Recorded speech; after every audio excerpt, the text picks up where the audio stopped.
Hello students, आपकी English की worksheet number 88 आपकी फर्स्ट फ्लाइट बुक की पोएम डस्ट ऑफ स्नो पर बेस्ड है। Dust of snow by Robert Frost. Dust of snow के poet कौन है? Robert Frost is a brief poem that shows how human judgement on certain issues can be misleading. एक छोटी सी poem है, brief poem है, एक शॉर्ट पोएम है जो हमें ये बताती है कि जो ह्यूमन जजमेंट होती है, जो हम जज करते हैं चीज़ों को, जो हमारा चीज़ों के बारे में जो हमारा व्यूज़ होता है कैन बी मिसलीडिंग। कई बार वो मिसलीडिंग भी होता है, वो गलत भी होता है। The poet depicts the crow and the hemlock tree as a reason for his changed mood and increased optimism.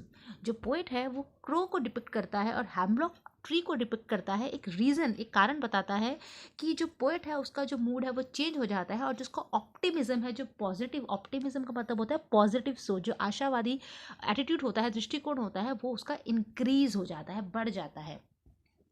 अब आपको ये पोएम पढ़ने को बोला है। Let's read the poem and attempt the questions that follow. आपको पोएम पढ़नी है, फिर क्वेश्चंस को अटेम्प्ट करना है।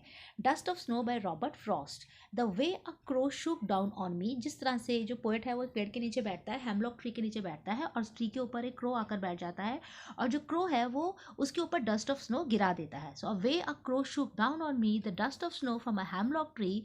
जिस तरह से उस क्रो ने मेरे ऊपर स्नो, डस्ट ऑफ स्नो गिरा दी, has given my heart a change of mood. उससे क्या हुआ, जो मेरा मूड था वो क्या हो गया, चेंज हो गया। पोइट कहता है कि जिस तरह से डस्ट ऑफ स्नो उसके ऊपर गिरी, उससे उसका जो मूड था वो चेंज हो गया। And save some part of the day I had rued. और वो पूरा दिन से उदास था, सैड था। र्यूड का मतलब था वो रिग्रेट कर रहा था, वो सॉरो फील कर रहा था।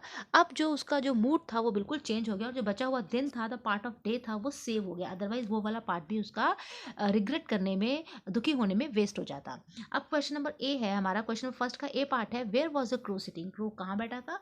आंसर है on a hemlock tree. Second B part है, what did it shake on the poet. उसने पोएट के ऊपर क्या गिराया? Small pebbles. पेबल्स होता है कंकड़, और डस्ट ऑफ स्नो गिराई। क्या गिराया उसने? डस्ट ऑफ स्नो गिराई। थर्ड है, what was the poet's mood in the beginning of the poem. Poem के स्टार्टिंग में, शुरुआत में पोएट का मूड कैसा था? डिप्रेसिव मतलब सैड होता है, सॉरोफुल भी दुखी के लिए होता है, डिजेक्टेड भी वेरी सैड के लिए होता है। तो इसके जो फर्स्ट ऑप्शन है डिप्रेसिव, सॉरोफुल एंड डिजेक्टेड, ये इसका आंसर होगा। जो सेकंड ऑप्शन है रिवाइव्ड, ऑप्टिमिस्टिक एंड रीजुविनेटेड, ये जस्ट इसका अपोजिट है। तो सी का आंसर होगा फर्स्ट वाला। What change the poet's mood. Poet का मूड कैसे चेंज हुआ? The small particles of snow shook by the crow. जो क्रो ने छोटे छोटे पार्टिकल्स ऑफ स्नो के पोएट पे गिराए थे, उसकी वजह से उसका मूड चेंज हुआ। सेकंड पार्ट दे रखा है, the cause and the coos of the crow. Crow की, कौए की आवाज से। सेकंड वाला नहीं होगा, इसका ऑप्शन होगा, इसका आंसर होगा फर्स्ट ऑप्शन।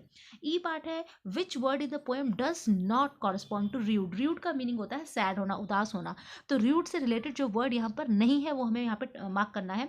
लेमेंट का मतलब ही होता है टू फील सैड, दुखी होना। रिपेंट का मतलब भी पछताना। बीमोन का मतलब भी होता है सैड फील करना, कंप्लेन करना। तो और रीजुविनेट का मतलब होता है हैप्पी होना, रिफ्रेश हो जाना। तो यहाँ पर जो वर्ड र्यूड से रिलेटेड नहीं है वो है रीजुविनेट। नेक्स्ट क्वेश्चन है, what is the rhyme scheme of the poem. Poem की राइम स्कीम क्या है?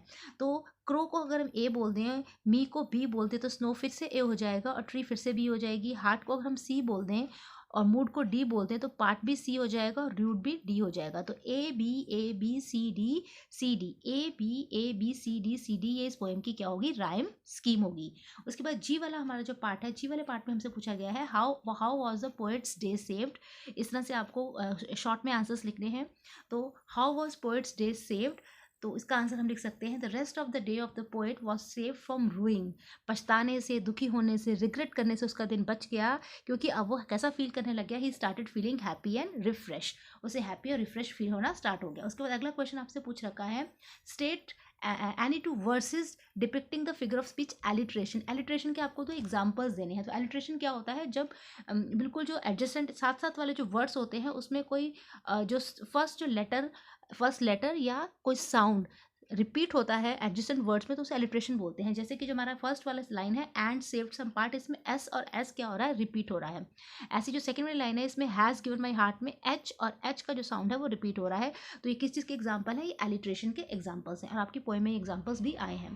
क्वेश्चन नंबर सेकंड जो है, आपको 30 to 40 वर्ड्स में इसका आंसर देना है। पहला क्वेश्चन है आपका, what is the underlying message for us in the hectic life with reference to the poem. इस पोएम में जो हमारी बहुत ही हेक्टिक, बहुत ही बिजी, टायरिंग लाइफ होती है, है उसमें हमें इस पोएम से क्या मैसेज मिलता है, तो इसका आंसर में लिख सकते हैं this poem give us a positive message. ये हमें एक पॉजिटिव मैसेज देती है पोएम कि इवन स्मॉल और द ट्रिवियल थिंग, छोटी सी ट्रिवियल मतलब होता है मामूली सी चीज़ें भी हमारी लाइफ में पॉजिटिव चेंज ला सकती हैं। If we start noticing and appreciating small things, अगर हम छोटी छोटी चीज़ों को नोटिस करना और अप्रिशिएट करना स्टार्ट कर देंगे, then our life would be happier. तो जो हमारी लाइफ है वो क्या हो जाएगी, हैप्पियर हो जाएगी, खुशनुमा हो जाएगी। How an act as petty as experiencing snow on one's body can brightens one's day। एक छोटा सा एक्ट, पेटी मीन्स वेरी स्मॉल एक्ट, कि किसी की बॉडी के ऊपर स्नो गिर गया और उससे उसका पूरा दिन ब्राइट हो गया, पूरा दिन उसका अच्छा हो गया। ये हमें बहुत बड़ा लेसन हमारी लाइफ का देता है कि हमें अपनी लाइफ को हमेशा एंजॉय करना चाहिए और जो छोटी छोटी चीज़ें होती हैं, जो स्मॉल थिंग्स होती हैं, उनकी हमें वैल्यू करनी चाहिए। सेकंड क्वेश्चन है how does a simple movement prove to be very significant. छोटी सी मूवमेंट भी बड़ी सिग्निफिकेंट, बहुत इंपॉर्टेंट हो जाती है and save the rest of the day of the poet from being wasted. और पोएट का बचा हुआ दिन उसने वेस्ट होने से बचा लिया। Comment on the basis of the poem. और आपको हिंट भी दे रखी है कि आप इसमें क्या लिख सकते हैं, आप लिख सकते हैं similar to the lesson taught by the crow. Crow और हैमलेट ने जो हमें लेसन सिखाया है, जो हमें एक शिक्षा दी है कि हम एडवर्स मीन जो बैड कंडीशंस होती हैं उसमें भी अगर हम फुल स्ट्राइड से, पूरी अपनी मेहनत से पूरे काम करेंगे तो हम better full straight for a better life, तो हम अपनी लाइफ को बेटर बना सकते हैं। तो इसमें हम लिख सकते हैं पोएम की थोड़ी सी इंट्रोडक्शन दे सकते हैं कि poet is in very sad mood, poet बहुत सैड मूड में था। He sits under a hemlock tree, वो हैमलॉक ट्री के नीचे बैठता है। Crow shake some dust of snow on the poet, crow उसके ऊपर डस्ट ऑफ स्नो फेंकता है और उसका मूड रिफ्रेश हो जाता है। इस तरह से जो क्रो होता है, the crow sitting and the hemlock tree, जो बैठा हुआ कौवा होता है पेड़ के, और जो हेमलॉक ट्री होता है, तो together they made his day better, उन दोनों ने उसके दिन को बेटर कर दिया, पोएट के डे को बेटर कर दिया। The dust of snow stands for Joy, जो डस्ट ऑफ स्नो है वो किसको किसको रिप्रेजेंट करती है, वो खुशी को, जॉय को रिप्रेजेंट करती है। However adverse the situation में भी, जैसी मर्जी एडवर्स कंडीशन हो, we if we develop positive attitude, अगर हम पॉजिटिव एटीट्यूड डेवलप कर सकते हैं, और if we value small things, और अगर हम छोटी छोटी चीज़ों की वैल्यू करते हैं जो हमारे पास है, then we may face any problem, हम किसी भी प्रॉब्लम को फेस कर सकते हैं। We should live one should live is present cheerfully, जो भी हमारा प्रेजेंट है, जो भी हमारा आज है, उसे हमें बहुत ही चेयरफुली, बहुत ही खुशी से उसे हमें बिताना चाहिए। ये मैसेज इस पोएम में दिया गया है। इस तरह से आपकी डस्ट ऑफ स्नो पोएम पर बेस्ड जो ये वर्कशीट नंबर 88 है, यहाँ पर आकर कंप्लीट हो जाती है। और इस वर्कशीट के स्टार्टिंग में जो लाइन्स दे रखी हैं, human judgement on the certain issues can be misleading, ये भी इस पोएम की थीम को ही रिप्रेजेंट करता है। आप ये भी इंपॉर्टेंट लाइन्स है, आप इनको भी लर्न कर सकते हैं कि क्रो और जो हेमलॉक है वो रीज़न देते हैं पोएट को अपना मूड चेंज करने का, और उसको ऑप्टिमिज्म जो पॉजिटिव आउटलुक होता है उसको वो बढ़ा देते हैं। तो रॉबर्ट फ्रॉस्ट की पोएम है ये डस्ट ऑफ स्नो। यहाँ पर ये वर्कशीट कंप्लीट हो जाती है।